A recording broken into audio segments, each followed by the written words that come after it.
Donning makeshift biohazard suits, complete with masks and protective gloves, protesters are showing off what they've collected from under a BC coastal fish farm. We did a lot of sampling with the grabber, and we never found anything black naturally, no black waste. Definitely nothing that's stinky. Inside these containers is a mixture the protesters are referring to as a toxic sludge. It's waste product they say is polluting the environment and found only under open net farms. Well, the real obvious dangers is just smothered everything with as much as 2 feet of fish waste. So any clams, anything that was living on the bottom is simply physically smothered, let alone the pollution factor of it. Guarded by pirates, they say they want to return the sludge to the head offices of the companies responsible for putting it there. But there were no takers at Marine Harvest or Mainstream Canada willing to accept the hand-delivered message.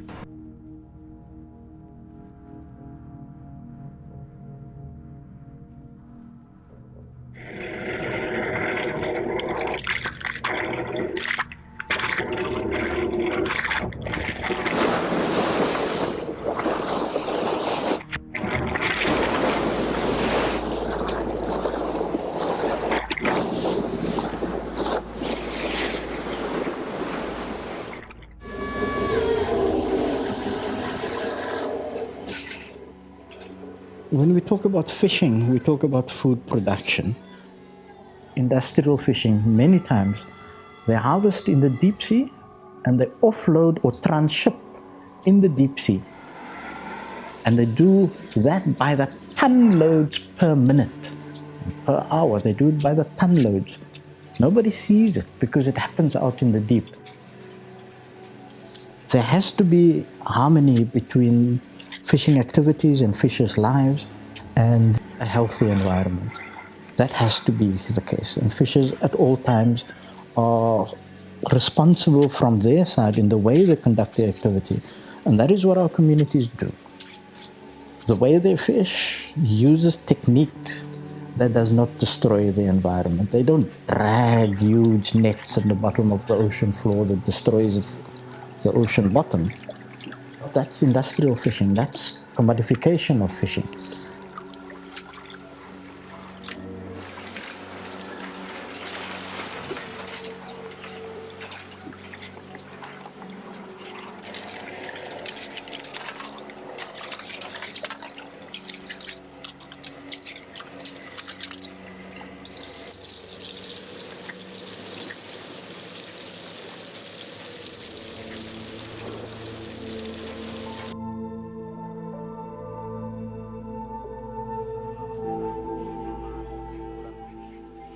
Fish means many things.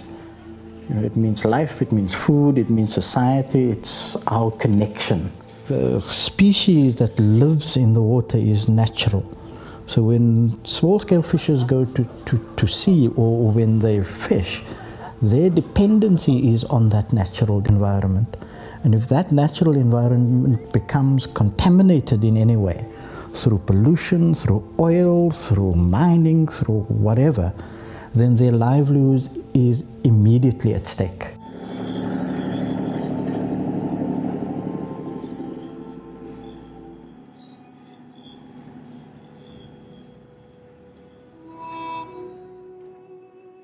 Doringbai is a rural community. It's about 300-400 kilometers outside of Cape Town.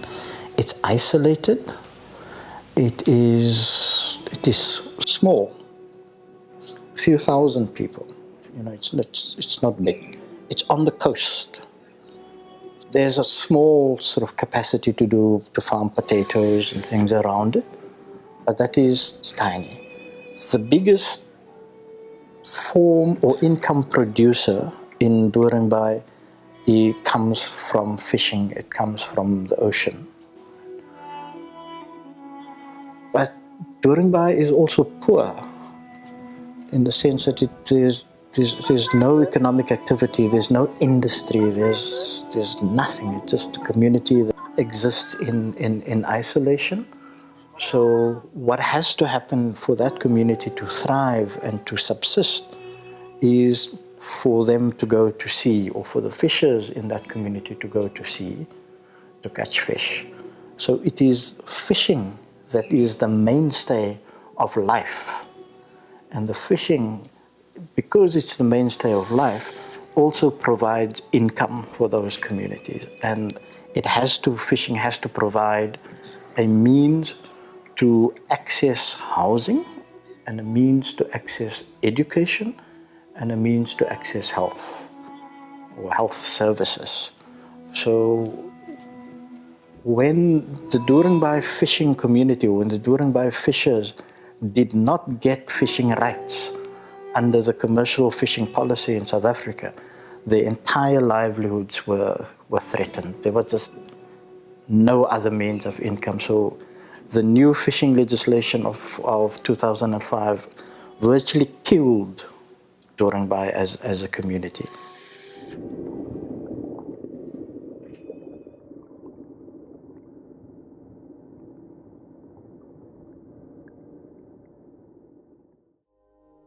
Fishing communities don't just eat fish. They also need to wear clothes. They also need to eat vegetables. So clothes makers, tailors and dressmakers and farmers are present in fishing communities. So the food sovereignty movement is one movement. It has many different arms and focuses within it, but it is one movement. Food sovereignty isn't an abstract thing. It's about life and livelihoods and people's interaction with the sea and water and nature. It is about everything that's going into that plate of food. It's about making sure that there's nutritious food, that the community is part of the process and contributes to the process, and it's about making the rules and the practices that informs how the fishing happens. So all of that is food sovereignty. You know, at a global level, when WFFP speaks about food sovereignty, it speaks about the right of human beings, the right of fishers as human beings to be able to have control over the food that they're going to need to eat today and tomorrow, and that we develop a practice to sustain that and to be able to multiply that. I would like to say our belief is in perpetuity, you know, not just for a particular season or particular year. It must be a cycle that repeats itself and multiplies itself over and over again so that life can continue in that sense, which is nature in many ways. You know, it reproduces itself. Building and keeping solidarity is something that's constantly in motion. Yeah, so you can call it struggles that is shared and that we do together. You can call it a movement. You can call it whatever you want to call it. The point really is that food sovereignty is constantly in motion. And that motion, that movement, that ongoingness brings together people in different situations with different cultures, different nationalities. It brings together an ability to together engage with big global forces, big geopolitical things and pressures on society, and to be able to change that and to push that back, or an attempt to push that back. So yes, food sovereignty for us in the fishing sector is a movement in that sense, that it is part of a process to collectively the world over try and on the one hand protect our human dignity, but on the other hand push towards having a system in society at large, in the world at large, in different countries, to have a system that is just, fair and equitable, not just for fishers, but for everyone that's connected to fishing.